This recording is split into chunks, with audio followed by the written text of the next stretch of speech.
હર હર મહાદેવ મિત્રો, સ્વાગત છે તમારું આપણી ચેનલ ગુજરાતી વ્રત કથામાં. તો આજે આપણે જાણવાના છીએ સિદ્ધેશ્વર મહાદેવના વ્રત વિશે. તો ચાલો જાણીએ સિદ્ધેશ્વર મહાદેવનું વ્રત. આ વ્રત કોઈ પણ સોમવારથી લઈ શકાય છે. સવારે વહેલા ઉઠી પૂર્વાભિમુખ બેસી એક બાજોઠ ઉપર સ્વચ્છ વસ્ત્ર પાથરી મહાદેવજીની છબી ગોઠવી, પછી એક બે તુલસીના પાન નાખીને ચોખ્ખા જળનો લોટો ભરી છબી પાસે મૂકવો.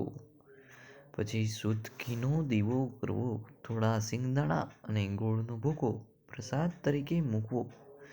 થોડો પ્રસાદ એક વાટકીમાં લઈને લોટાની ઉપર મૂકી દેવો.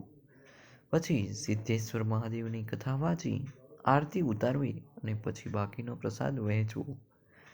એ વધે તો ગાયને પણ આપી શકાય છે.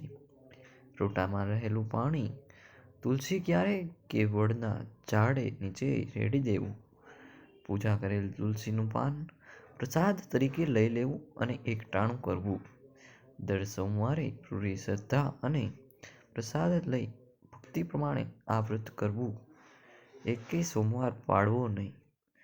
અગર જો સ્ત્રી આ વ્રત કરતી હોય અને રજસ્વાલ ધર્મ હોય તો કરતા અન્ય કોઈ પાસે આ વ્રત કરાવવું અને જ્યાં સુધી મનોકામના પૂર્ણ ન થાય ત્યાં સુધી આ વ્રત કરવું.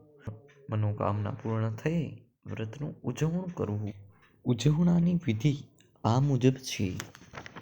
એક નાળિયેર મૂકી પૂજા કરવી. એ દિવસે રસોઈમાં એકાદ મિષ્ટાન બનાવવું અને મહાદેવજીને થાળ પીરસવો. ત્યારબાદ શાળામાં ભણતા 5 બાળકોને જમાડવા. ત્યારબાદ બાળકોને ફૂટપટ્ટી, નોટ, પેન્સિલ કે રબરની ભેટ પણ આપવી. રોકડા પૈસા ન આપવા. રાતે જાગરણ કરવું અને મહાદેવજીના સ્તવન, પ્રાર્થના અને ભજન ગાવા. સાચી શ્રદ્ધાથી જો આ વ્રત કરવામાં આવે તો તે જરૂર ફળ આપે છે અને સિદ્ધેશ્વર મહાદેવ સર્વે મનોકામના પૂર્ણ કરે છે. હર હર મહાદેવ મિત્રો, આભાર.